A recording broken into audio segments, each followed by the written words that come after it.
Supreme court ने भी ऐतिहासिक फैसला दिया है। पैतृक संपत्ति, दादा परदादा का संपत्ति अगर आपके पास है तो अब जो है उस पर रोक लगा दिया गया है। ये जमीन है, इस जमीन पर अगर आप समझ सकते हैं रोक लग जाएगा तो आप इस जमीन को बेच भी नहीं पाएंगे, और अगर इस पर रोक लग जाएगा तो यहाँ पर किसी प्रकार का कोई भी अगर निर्माण कार्य है या आप मकान बनाने का सोच रहे हैं वो भी नहीं कर पाएंगे।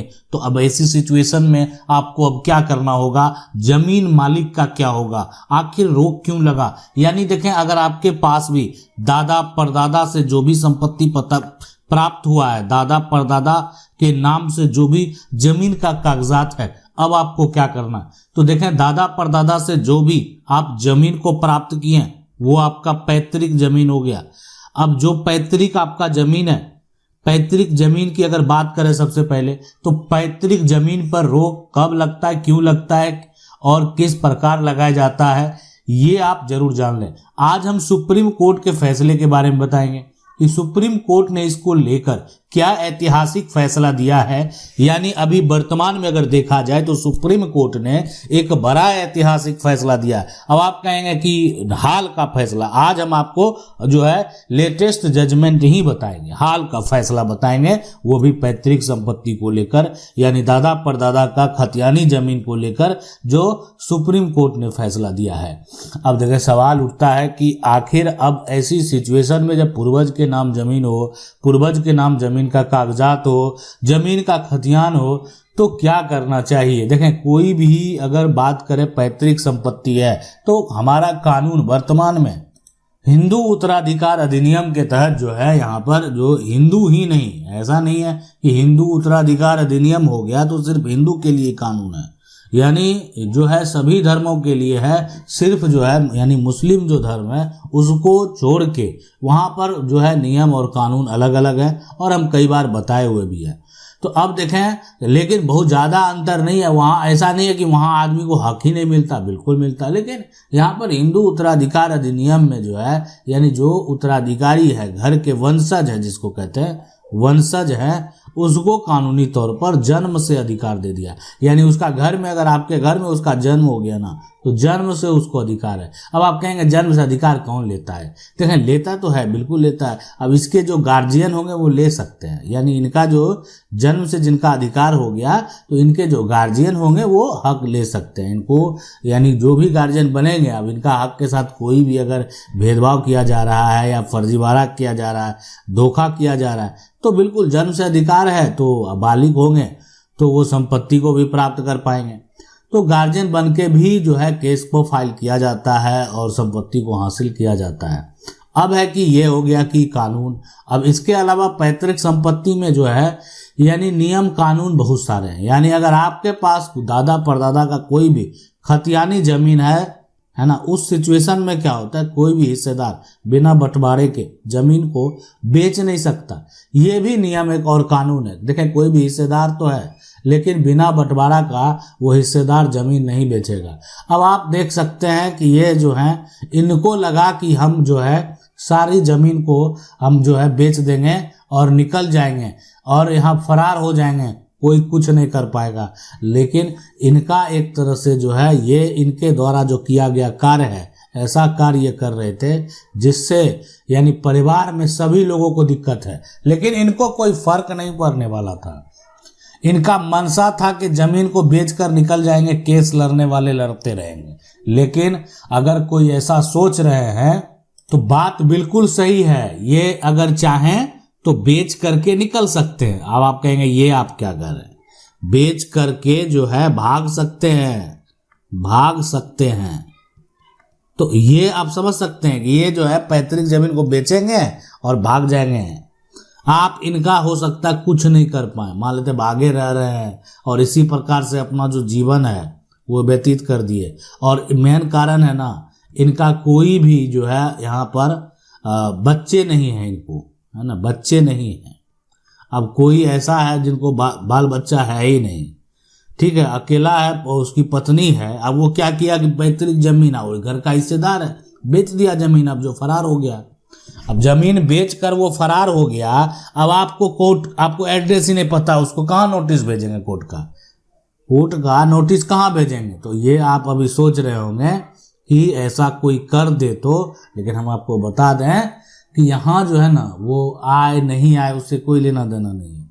अगर जो बेच देगा तो जो खरीद लेगा ना, खरीद लेगा वो रोएगा, जो खरीद लेगा वही रोएगा। अब जमीन खरीद लिए, किससे खरीदे नहीं करे उससे मतलब नहीं है, उसको बेचने का जब अधिकार नहीं था तो आप खरीद कैसे लिए? तो जो खरीदेगा वो रोएगा। तो इसलिए पैतृक संपत्ति के अक्सर जो मामले होते हैं वहाँ पर ये जो है हिस्सेदारी को लेकर देखने को मिलेगा, नहीं तो जमीन को गलत तरीके से बेचने को लेकर देखने को मिलेगा। आज ये कागजात में भले इनका नाम है, नाम दर्ज है, अब ये जमीन बेचकर भाग गए, और या हो सकता है मान लेते हैं बहुत ऐसा सिचुएशन हो गया जमीन बेचकर मर भी गए, लेकिन जब उनको बेचने का हक ही नहीं था, बेचने का अधिकार ही नहीं था, तो बेच कैसे दिए? तो मामला जब कोर्ट में जाता है तो ये तमाम चीज़ें स्पष्ट होती है कि जो अधिकार में है वही आप कार्य कर सकते हैं। इसके अलावा अगर हम देखें, बात करें सबसे पहले कि यहाँ पर जो खरीदार है, जो कि प्रॉपर्टी खरीदने की बात हो रही है, अब खरीदने वाला व्यक्ति तो सोच रहा है कि हम तो पैसा देकर खरीदे हैं, लेकिन उनको ये जानकारी होना चाहिए कि देखें पैसा देकर आप खरीदे भली है, लेकिन इस पर आपका किसी प्रकार का कोई कानूनी अधिकार नहीं बनता है। यानी अब जो है अगर आपके ऊपर जैसे ही केस फाइल होगा ये ज़मीन आपको वापस करनी पड़ेगी, और जितना भी दस्तावेज तैयार किया गया सारा दस्तावेज कैंसिल हो जाएगा। ठीक है, लेकिन पैतृक संपत्ति में ऐसा भनक लगे और उसी समय अगर आप कोर्ट में चले जाते हैं तो बेचने से भी उसको रोका जा सकता है, मतलब बेचने पर भी रोक लगाया जा सकता है। अब बात करेंगे सुप्रीम कोर्ट के उस फैसले की, जजमेंट की। अब बात करेंगे आज यहाँ पर कि आखिर अधिकार के सुप्रीम कोर्ट का जो फैसला है, जो जजमेंट है, किसके बीच में विवाद हुआ। तो देखें, विवाद जिसके बीच में हुआ उस एक का जो नाम है वो है श्याम नारायण। श्याम यहाँ पर जो है नारायण, प्रसाद भी लगा हुआ है, और साथ में यहाँ पर जो है बनाम, दूसरा जो है यहाँ पर कृष्णा प्रसाद। अब ये विवाद जो है आखिर जो देखने को मिलेगा, इसको नाम से भी आप सर्च कर सकते हैं, इसके जजमेंट को देख सकते हैं। ये जो फैसला दिया गया है ये फैसला है 2018 का, ये जजमेंट है 2018 का। तो इस केस के बारे में जानने से पहले अब मान लेते हैं 18 का जजमेंट है, लेकिन केस कब फाइल हुआ, तो इसके लिए जो है आपको केस का नंबर, यानी जो आप कह सकते हैं जो सिविल अपील नंबर है ना, सिविल जो है अपील नंबर जो है ये भी जरूर जान लें, ताकि देखें ये अगर ऐसे आप नहीं निकाल पा रहे हैं तो आप सिविल अपील नंबर जो है उससे निकाल सकते हैं। ये है 5415 ऑफ 2011। अब हम आपको ये भी बता दिए किसके बीच में विवाद हुआ, और उसके बाद जो ये फैसला कब ये दिया गया, और साथ में ये केस को जो है यानी कब फाइल किया गया, इसका सिविल अपील नंबर भी आपको यहाँ पर जो है अब पता है। तो अब क्या कर सकते हैं, देखिए अगर आप इस जजमेंट को पढ़ना चाहते हैं तो जाकर पढ़ सकते हैं।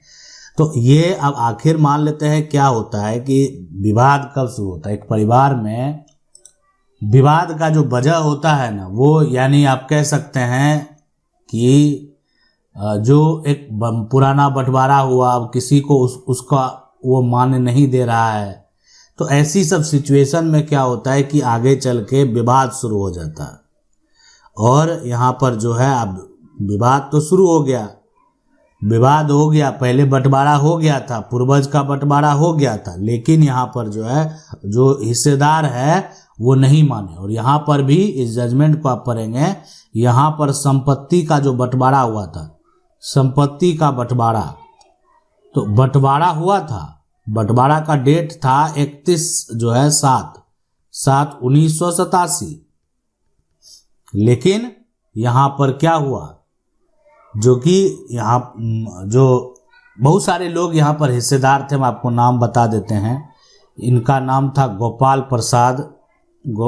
प्रसाद, ठीक है, और उसके बाद जो है लक्ष्मी प्रसाद, अयोध्या प्रसाद, है ना, उसके बाद श्याम नारायण प्रसाद।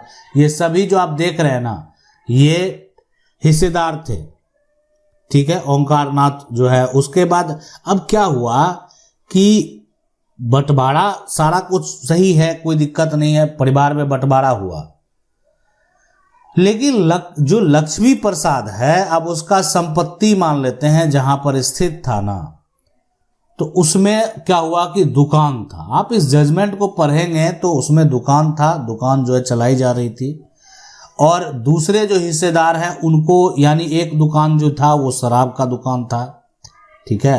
अब दूसरा यहाँ पर जो है वो जो दुकान था वो मनिहारी का दुकान था, जो दोनों को आवंटित हुई। लेकिन क्या हुआ कि तो यहाँ पर देखें जो शराब है, मनिहारी है, दोनों दुकान है ना, तो बाद में जो श्याम नारायण प्रसाद हैं, और यानी जो ये तो प्रतिवादी हैं, ये इनकी अगर बात करें सबसे पहले, ये यहाँ पर वादी हैं आगे, और ये जो है यहाँ पर प्रतिवादी हैं, प्रतिवादी हैं। तो अब ये क्या हुआ कि जो श्याम नारायण प्रसाद है और एक लक्ष्मी प्रसाद जो है, वो आपस में क्या होता है, जैसे कि दुकान है ये, तो इसका अदला बदली कर लेते हैं। आप देखे होंगे बहुत सारे लोग जमीन का भी क्या करते थे, यहाँ पर अदला बदली। अदला बदली मतलब क्या हो गया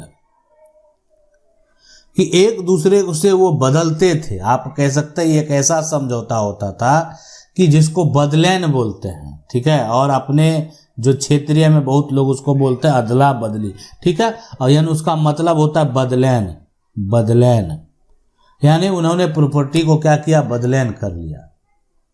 और हम आपको बता दें, यानी इस जजमेंट में, इस फैसले में, यानी ऐसा कहा गया, देखें ये संपत्ति पैतृक है, और संपत्ति का जो आदान प्रदान यहाँ पर किया गया, जैसे भी किया गया, ऐसा कोई भी यहाँ पर प्रावधान जो है नहीं है, कोई भी कानूनी अधिकार भी नहीं है।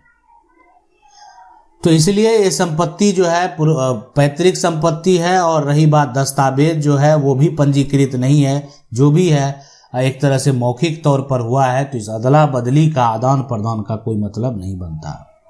आप जाएंगे इस जजमेंट को डिटेल से पढ़ेंगे, कैसे इस पर पैतृक संपत्ति पर रोक लगा दिया गया। यानी अगर इस तरह का कार्य आप करेंगे, आपको पहले से मिला हुआ और कागजात नहीं है, तो उस केस में कभी भी जो है कोई भी हिस्सेदार, उस पर रोक लगा दिया जा सकता है। कोई भी हिस्सेदार का दावा जो है, यानी वो ऐसा कर सकता है कि आपकी जो रोजगार है, आपका जो दुकान है, वो अगर आप अपने पक्ष में लिए हुए हैं और आपके पास ठोस साक्ष्य नहीं है, वो कभी भी दावा करके आपके पैतृक संपत्ति पर रोक लगा सकता है। आशा करते हैं वीडियो अच्छा लगा होगा। वीडियो को लाइक जरूर कर दें। चैनल को पहली बार देख रहे हैं, सब्सक्राइब करके जो बेल आइकन है उसको जरूर दबा लें। मिलते हैं अगले वीडियो में, तब तक के लिए जय हिंद।